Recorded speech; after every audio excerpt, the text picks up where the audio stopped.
No feds! Trump!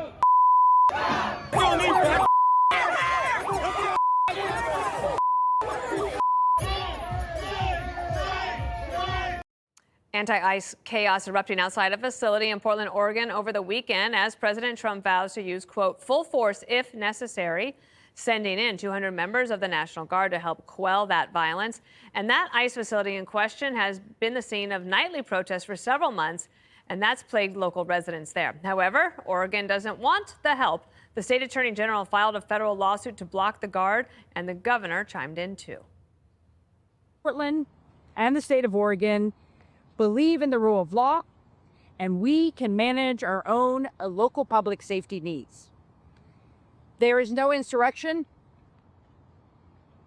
there is no threat to national security, and there is no need for military troops in our major city.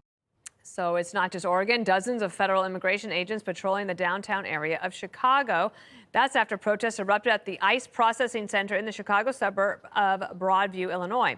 DHS says police have taken guns off the hands of some of those protesters. And Illinois Governor J.B. Pritzker, well, he's not happy about the deployment.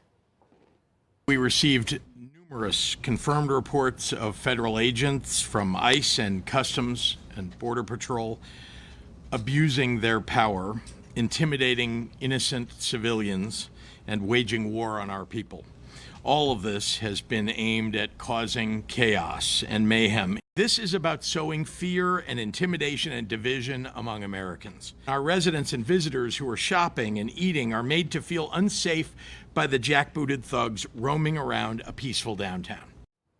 Jesse, this reminded me a little bit of scenes we've seen in the past, like in 2020 when you had the protests and people would say, oh, that's mostly peaceful, but in the split screen you see that it's not. Or during the border crisis, you would have Democrats say the border is secure, Corinne Jean-Pierre saying the border is secure. Meantime, we've got Bill Maloogian or Griff Jenkins down at the border and you see the split screen. Of course, there are very nice parts of Portland, but are they denying that that is actually happening, what you're seeing on the screen? Well, they're saying it's like heads I win, tails you lose. So if Trump sends the Guard in and there's a huge clash with Antifa, he's going to say, see, these people are crazy. Thank God we sent these guys in. But if he goes in and it's calm and he can pacify it, he can say, see, I did to Portland what I did to D.C. This is working. You know when you drop a popsicle on the ground, Dana? Yeah. And all the ants come in and they start eating it and they get stuck in the popsicle. This is what's going to happen in Portland. Every Antifa is going to come out of the woodwork and they're just going to clash with ICE and the troops and they're just going to get arrested.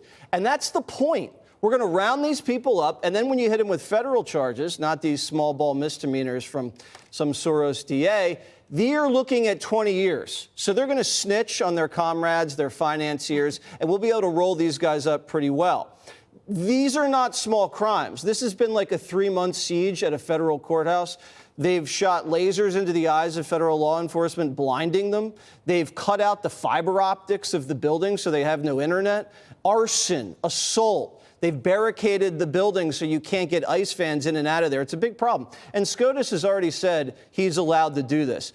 I don't understand the Democrats with these bad optics. They thought it looked good in L.A. when guys were waving Mexican flags and torching cop cars, or it looks good when you're against the crime crackdown in D.C. and that city's like the most peaceful city in the country now. I believe, and Jessica will probably agree with me, they would rather have crime high than give Trump credit for lowering it. Because the crime in Portland's been bad. The murders have doubled. Arson's up. Violent assault is all up. And he's going to be going city to city throughout the entire year, hammering crime, hammering illegal immigration. And what are Democrats going to do? They're going to be pro-crime, pro-illegal immigration. And they're going to look dangerous, and they're going to look reckless, and they're going to look stupid. And you can't defend MS-13, criminals, Antifa, late-night millionaires, Comey, while the president is out there defending police, citizens, the military. It's just a bad look, and they're making the same mistakes they made going into the last election. Jessica, one of the things I talked to my friend in D.C., they said that on Capitol Hill, they were walking around the other night, the National Guard was there, Everybody seemed happy with it. The mayor seems to have accepted them. And so that as that works there, if there is proof of concept in other places like Chicago or Portland, will the protests back down? Well, there's a difference between D.C. and these other places because Donald Trump is actually in charge of D.C. The other states elect their own governments, and they are the ones who are responsible for the health and safety of their citizenry and have a right to push back against a president that has not been invited to send his troops. And he's already been overruled by a court for what he did in Los Angeles, where they said you can send them, but they can only guard that building. So we're going to have a couple hundred National Guard members standing around one building. And that's what it's going to end up being. Or you'll have scenes like we had from Chicago. I'm sure you guys saw a delivery guy went by ICE officers that were standing there wearing masks just in the middle of the day, a nice kind of, fall day in Chicago. And I think he yelled F Trump at them. And then you see them chasing him down the street and he gets away. And that's what a lot of people think is going on here, that it is unnecessary. And that doesn't mean that there isn't a way to work together, maybe, on the south side of Chicago. But in Oregon, I trust the AG there who says we have enough people to deal with this, and they have been dealing with it for several months.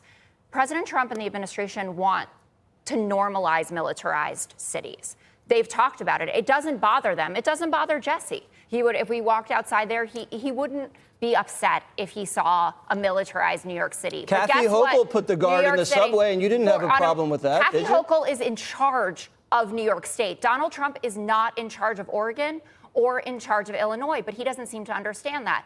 And when he floats this emergency power, says, well, I'll call a national emergency. That, to me, my spidey sense goes off. I think back to what happened in the 2020 election when he decided, I won this election, I'm going to do whatever I want in order to stay in power, that he doesn't want to have an election in 2026. He'll say, oh, we're having an emergency, can't have our normal voting days, can't have mail-in ballots. He thinks he's going to win. I don't think he thinks he's going to win. Let me get Emily in here, because Kathy Hochul sent the guard into the subways for 4 days to check check my backpack. And then that went away because that was about politics. That wasn't about anything other than that. Which is ironic, considering that one of Oregon's arguments is that this situation is a political stunt. If Trump wants to normalize militarizing cities, which I disagree with, libs want to normalize crime. That's what's so frightening about this. The contrast to me is it would be laughable if it wasn't with the collateral damage of a totally destroyed city, of that group of 6 middle-aged women in the sunshine wearing striped sweaters in probably the Northwest District of Portland, and it's sunny and everything's awesome. And you juxtapose that imagery with what we show on our networks, which seem to escape all networks in the Portland area, of showing these federal agents being violently attacked ruthlessly and relentlessly. And the logic and the legality of the local and state officials usurping or pushing back against the usurping of President Trump's executive power only works if they haven't abdicated their duty. Homicide rose 144% since 2020 in Portland. Non-fatal shootings, 241%. And yet the mayor there dismantled their SWAT gun crimes unit. And then he tried to dismantle police responding to violence. And so when park rangers did, they had to call the cops when they had to face freaks with guns and knives. It is a joke that the Oregon state and the Oregon local elected officials seem to think the facts don't support dad stepping in when there is complete chaos with the nanny in the home when the kids are running around destroying businesses. And I feel like when we look at the prosecution rates, right, they are less than, or you could say over 80% that are declined to prosecute on the local level.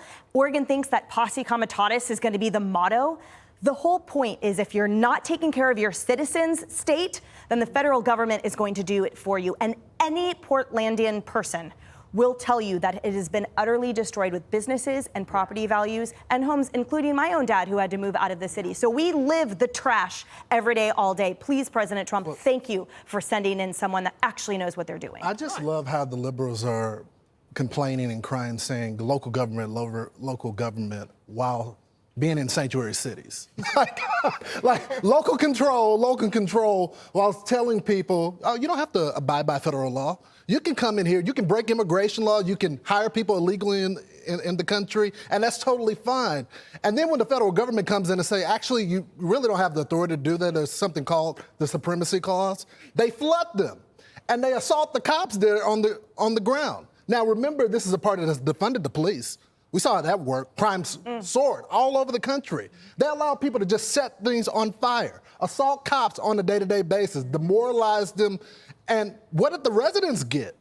Now, the people in the poor neighborhoods, they got the gangbangers running the streets because they realized there was an opening. Now you have an establishment of order now in all of these cities. Now, they did have the talking point, oh, they're just targeting liberal states. But then the Republican governors say, actually, we'll take the reinforcement. So they've changed their policy prescription. I love how Trump is doing this. I remember doing the Freddie Gray case in Baltimore. Yeah. And the mom was watching her son on TV, acting a fool, assaulting cops, throwing rocks, and she left her apartment and ran down there and pulled him by his ear and brought him back home and whooped his tail all the way home. That's what the president is doing right now. Now, when it comes to the election, who do you think the voters are going to stand by? The people that allow the criminals to terrorize them? Now, the Chicago residents, black residents, have been going to the city council meeting for months now, begging the mayor, do something about this. The residents in Portland, get these Antifa people off the street. They're taking people's power. They're setting up encampments. Who wants to needles all over the place? This is not the way to live. Now, if the libs want that, going into the next election, have at it. All right. Click here to subscribe to the Fox News YouTube page to catch our hottest interviews and most compelling analysis. You won't get it anywhere else.